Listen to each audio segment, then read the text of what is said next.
नमस्कार साथियों, मैं मनोज कुमार स्वागत करता हूं आपके अपने चैनल विद्या पर। साथियों, मुझे ऐसी आशा है आप लोग स्वस्थ होंगे और आप लोगों की पढ़ाई लिखाई ठीक प्रकार से चल रही होगी। साथियों, आज बात करने वाले हैं हम एंजाइम के विषय में। एंजाइम क्या होता है, इसके फंक्शन क्या होते हैं और एंजाइम किन किन चीज़ों से मिलके बना होता है, उसको कम्प्लीटली हमको समझेंगे। चलिए चलिए दोस्तों, शुरुआत करते हैं। एंजाइम होता क्या है, तो हमने पहले दिखाया है इसमें क्या है एंजाइम। तो एंजाइम के विषय में बात करते हैं तो एंजाइम क्या होते हैं।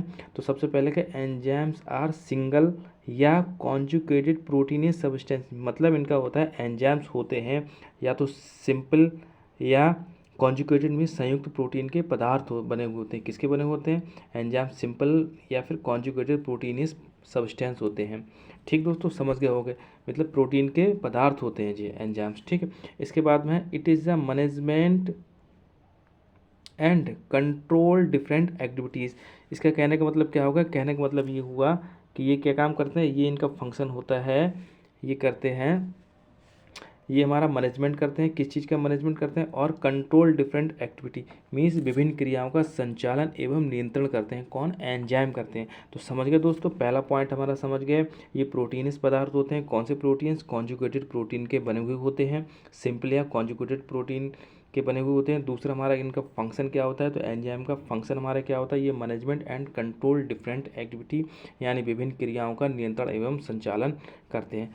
इसके बाद में जो हमारा है ये it is consist two part, ये दो पार्ट से मिलके बने होते हैं एंजाइम। ठीक है, तो एंजाइम कौन कौन से पार्ट से मिलके बने होते हैं, टू पार्ट से मिलके बने होते हैं। तो हम क्या है इसको समझाने का मैंने प्रयास किया। ये हमारे क्या है एंजाइम, तो एक इसका पार्ट होता है, इसे एपो एंजाइम कहते हैं। दूसरा इसका पार्ट होता है, इसे प्रोस्थेटिक ग्रुप के नाम से जानते हैं। ठीक है दोस्तों, जो हमारा एपो एंजाइम होता है, एपो एंजाइम किस चीज़ से मिलके बना होता है, एपो एंजाइम हमारा क्या है प्रोटीनियस पदार्थ पार्ट होता है। प्रोटीन मीन्स क्या होता है, ये हमारा प्रोटीन का बना हुआ होता है। कौन, एपो एंजाइम। दूसरा हमारा होता है प्रोस्थेटिक ग्रुप होता है, ये किसका बना हुआ होता है, ये हमारा बना हुआ होता है, ये अप्रोटीन्स पदार्थ होता है। मीन्स ये प्रोटीन से मिलकर नहीं बना होता है। इसमें कौन कौन भाग लेते हैं, तो इसमें हमारे भाग लेते हैं, इसमें क्या है, एक तो मेटल आयंस होंगे इसमें, दूसरे हमारे क्या होते हैं, को एंजाइम्स हो सकते हैं। तो जो अप्रोटीन्स पार्ट होते हैं ये या तो इसमें मेटल आयंस होते हैं, मेटल आयन को हम क्या कहते हैं, धातु आयन कहते हैं इसको। और कोएंजाइम ये हमारे कौन से होते हैं, ये सहकारक, इनको हिंदी में कहते हैं, तो सहकारक हो सकते हैं। और समझ गए दोस्तों, इसके बाद में जो हमारा बचा, अब इनके देखो apo enzyme plus prosthetic group, इनको सामूहिक रूप से दोनों को कंबाइंड रूप से क्या कहते हैं, कंबाइंड रूप से हम क्या है, होलो एंजाइम के नाम से जानते हैं। तो यहाँ तक कि बिल्कुल आपको समझ में आ गए एंजाइम्स क्या होते हैं, किस चीज़ के बने होते हैं, समझ में आ गए, प्रोटीन सब्सटेंस होते हैं। दूसरा हमारा क्या होता है, फंक्शन क्या होता है, इनका management and control different activity को कंट्रोल करते हैं। ठीक, दूसरा किस चीज़ से मिलके बने होते हैं, दो चीज़ों से मिलके बने होते हैं। एक हमारा प्रोटीन पार्ट होता है जिसको हम क्या है एपो एंजाइम कहते हैं। एक दूसरा होता है अप्रोटीनस पदार्थ होता है जिसको हम कहते हैं प्रोस्थेटिक ग्रुप के नाम से आते हैं। जो प्रोस्थेटिक ग्रुप होता है किसी से हो सकता है, या तो हमारा जो मेटल आयन का हो सकता है, दूसरा हमारा या फिर को एंजाइम का हो सकता है। ठीक है दोस्तों, और दोनों को कंबाइंड रूप से क्या कहते हैं, एपो एंजाइम, और प्रोस्थेटिक एंजाइम को हम क्या है होलो एंजाइम के नाम से जानते हैं। ठीक दोस्तों, यहाँ तक बिल्कुल समझ में आ गया। इसके बाद में जो हमारा है, इसके बाद में जो हमारी स्लाइड है, इसमें क्या है आप समझते हैं, इसमें कोएंजाइम क्या होते हैं। तो कोएंजाइम के बारे में, कोएंजाइम किसका पार्ट होते हैं, कोएंजाइम हमारा प्रोस्थेटिक ग्रुप, जो हमारा अप्रोटीनस पदार्थ होता है, पार्ट होता है किसका, एंजाइम का, उसके भाग होते हैं। ये होते क्या है, इनको समझते हैं। दीज आर ऑर्गेनिक सब्सटेंस, ये हमारे क्या होते हैं, जैविक पदार्थ होते हैं।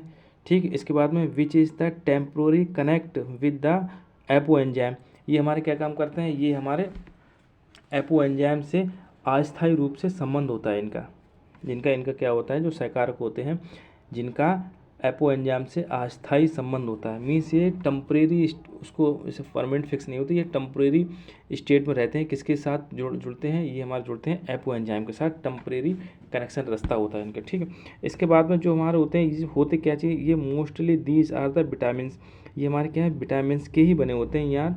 कौन से, ये सहकारक हमारे क्या होते हैं, कोएंजाइम हमारे क्या मोस्टली विटामिन्स होती हैं। जैसे समझते हैं किस किस में कौन कौन सी है, इसमें बात करते हैं। जैसे एग्जांपल में है क्या, NAD या NADP, इसमें कौन सी विटामिन पाई जाती है, जो सहकारक है इसमें हमारी विटामिन पाई जाती है नियासिन एसिड। तो नियासिन को दूसरे जो लेमेंटम वर्ड होता है इसमें क्या हमारा नियासिन कहते हैं, लेकिन कॉमन वर्ड होता है उसमें क्या है V3 के नाम से, विटामिन V3 और नियासिनिक एसिड। ठीक है, तो इसके बाद में जो हमारे हैं तो कोएंजाइम, तो कोएंजाइम हमारा कौन सा पाया जाता है, तो कोएंजाइम में हमारे क्या है, पेंटोथेनिक एसिड पाया जाता है, इसको विटामिन V5 के नाम से जानते हैं। इसके बाद FAD एंड FMN, FAD और FMN इसमें कौन से, इसमें राइबोफ्लेविन विटामिन राइबोफ्लेविन पाई जाती है, इसको विटामिन B12 के नाम से हम जानते हैं। ये दोस्तों बिल्कुल समझ में आ गया। एक चीज़ यहाँ पे और बता देते, NAD या NADP इसकी फुल फॉर्म क्या होती है, तो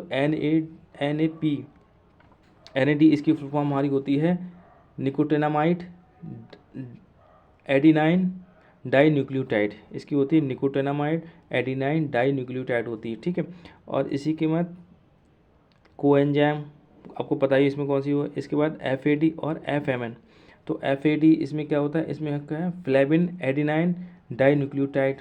ठीक, और इसके बाद FMN का इसमें क्या होता है, फ्लेमिन एडिनाइन मोनोन्यूक्लियोटाइड। ठीक है, ये समझ में आ गया होगा बिल्कुल यहाँ पे।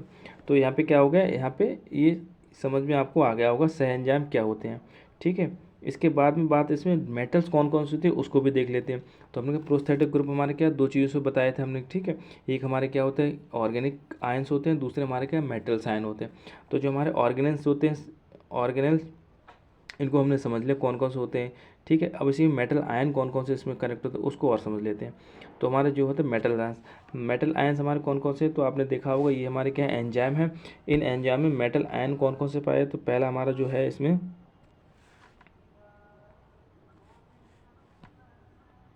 ये है हमारा, इसमें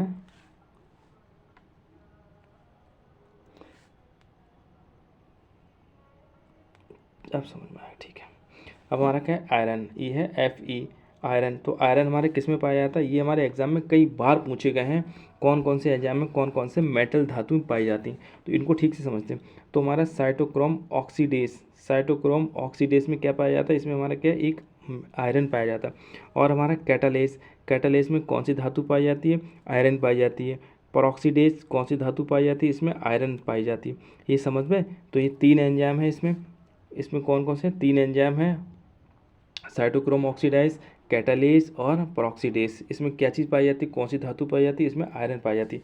अब हम बात करते हैं कॉपर किस में पाई जाती है, तो कॉपर हमारा साइटोक्रोम ऑक्सीडेज में पाई जाती है और डिहाइड्रोजनेज पाई जाती है। तो साइटोक्रोम ऑक्सीडेज, डिहाइड्रोजनेज, ये हमारे किस में पाई, इसमें कॉपर पाया जाता है। इसके बाद में जिंक किस में पाई जाती है, जिंक ये कार्बोनिक एनहाइड्रेज एंजाइम इसमें पाई जाती है। एल्कोहल डिहाइड्रोजनेज एंजाइम इसमें पाई जाती है।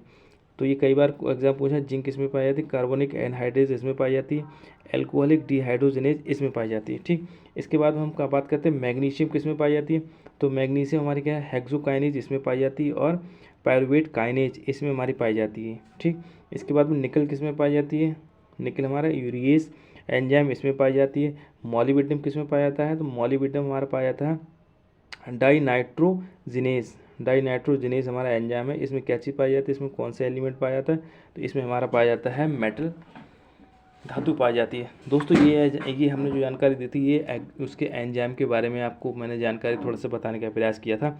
मुझे ऐसी उम्मीद है आपको ये जानकारी अच्छी लगी हो। जानकारी अगर अच्छी लगी हो तो हमारे चैनल को पहली बार आप देख रहे हो तो हमारे चैनल को सब्सक्राइब अवश्य कर लीजिए। ओवरऑल वॉच करने के लिए थैंक यू।